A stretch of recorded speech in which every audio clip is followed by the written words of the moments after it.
আমার আল্লাহ ছাড় দেয় কিন্তু ছেড়ে দেয় না।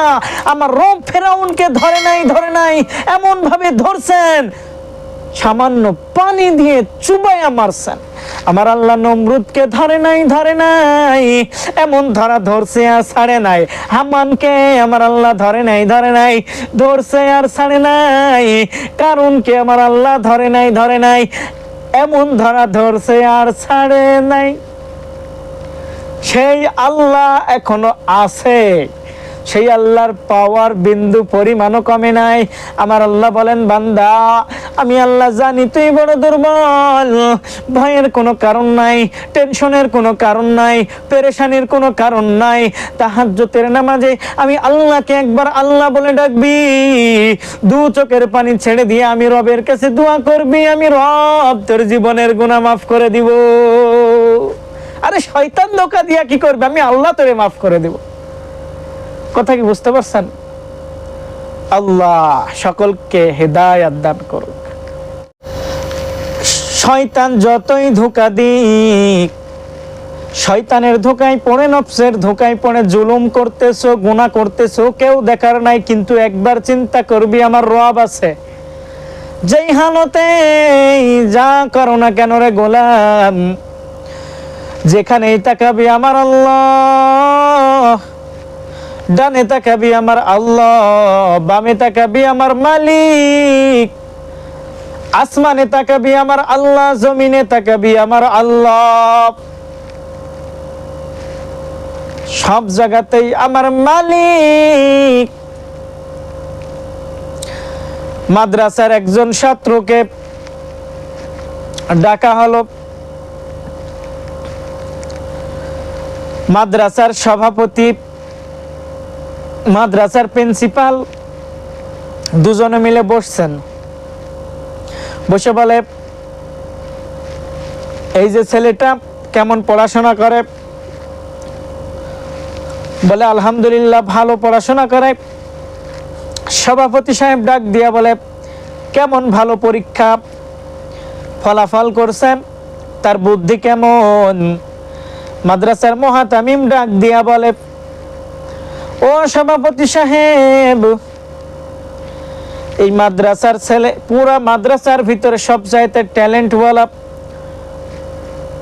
ইমানদার বান্দা এই ছোট্ট ছেলেটা, তার ভিতরে এমন আল্লাহর তাকওয়া, অনেক জ্ঞান বুদ্ধি। সভাপতি বলে, তাহলে তো একটা পরীক্ষা নেওয়া যায়। সভাপতি বলে, একটা পরীক্ষা নেওয়া যায়। মসজিদের মুহাতামিম ডাক দিয়া বলে, ঠিক আছে, কি পরীক্ষা নিতে চান? বলে, এই মাদ্রাসার সব ছাত্রকে ডাকা হোক। সভাপতি আর মুহাতামিম সাহেব সংক্ষিপ্ত জাস্ট বোঝাইতে চাচ্ছে এটা বলে, সকলকে ডাকা হলো। সকলের হাতে একটা করে কবিতর দেওয়া হলো। কবিতর হাতে নেওয়ার পরে সকলকে ডাক দিয়া বলল, এই মাদ্রাসার ছেলেরা শোনো, সকলের হাতে একটা করে কবিতর দিলাম, এইটাকে নিয়ে জবাই করে আসবা, কিন্তু সাবধান, কেউ যেন না দেখে। কি হয়? কেউ যেন না দেখে। একা জবাই করতে হবে, দুনিয়ার কেউ যেন না দেখে। সকলেই তো খুশি, সকলে নিয়ে চলে গেল। যেই ছেলেটা বলছিল পরীক্ষা নেবে, সেই ছেলেটাও চলে গেল। সকলে সবার মতন, কেউ বাথরুমে গিয়ে জবাই করছে, কেউ নদীতে ডুব দিয়া জবাই করছে, কেউ ঘরের দরজা লাগাইয়া জবাই করছে। ওই ছেলেটা যখন ছুরি লাগাইতে যাবে তখন বলে, কেউ দেখে নাই, দুনিয়ার কেউ দেখে নাই, কিন্তু একজন দেখে। হুজুর বলছে যেন কেউ না দেখে। দুনিয়ার কোনো মানুষ দেখে নাই, কিন্তু উপরে একজন আমার রব আছে, তিনি তো দেখছেন। না জবাই করতে পারবো না, সকলে নিয়ে আসছেন। হুজুর ডাক দিয়া বলে, তুমি কোথায় জবাই করছো? বলে, হুজুর ঘরের দরওয়াজা লাগাইয়া। তুমি কোথায় জবাই করছো? বলে, নদীতে ডুব দিয়া। তুমি কোথায় জবাই করছো? বলে, হুজুর আমি এমন জায়গায় জবাই করছি, কেউ দেখে নাই। বলে, তাই নাকি? পরে বলে, ওই ছেলেটা কোথায়? বলে, ওই ছেলেটাও আসতেছে। সভাপতি সাহেব আশ্চর্য হয়ে গেল, ডাক দিয়া বলে, কি ব্যাপার, তুমি কেন জবাই করো নাই? বলে হুজুর আমি দরওয়াজা আটকাইলাম, জবাই দেওয়ার সময় দেখলাম দুনিয়ার কেউ দেখে না, একজন দেখে, তিনি হলো আমার মালিক, আমার রব। হুজুর আপনি বলছেন দুনিয়ার কেউ যেন না দেখে, এমন ভাবে জবাই করবা কেউ যেন না দেখে, কেউ যেন না দেখে। সভাপতি সাহেব বলে দেখেন, সভাপতি সাহেব দেখেন, মুহাতামিম ডাক দিয়া বলে দেখেন দেখেন, এর ভিতরে এত ইমানি পাওয়ার, দুনিয়ার কেউ দেখে নাই কিন্তু সে ভাবছে উপরে আমার আল্লাহ দেখছেন। কথা কি বুঝতে পারছেন? এমন তাকওয়া আর এমন ঈমানওয়ালা হইতে হবে আমাদেরকে।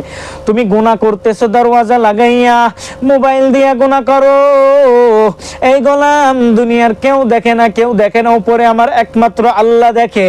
তোমার দুই কাঁধে দুইটা ফেরেশতা রাখছেন কিরামান কাতিবিন, তোমার হিসাব লিখতেছে, কখন ভালো কাজ করতেছো, কখন গুনাহের পথে যাইতেছো, পালানোর কোনো ক্ষমতা নাই। আমার আল্লাহকে যদি ভালো না লাগে, আমার আল্লাহর জমিন থেকে ভেগে যাও।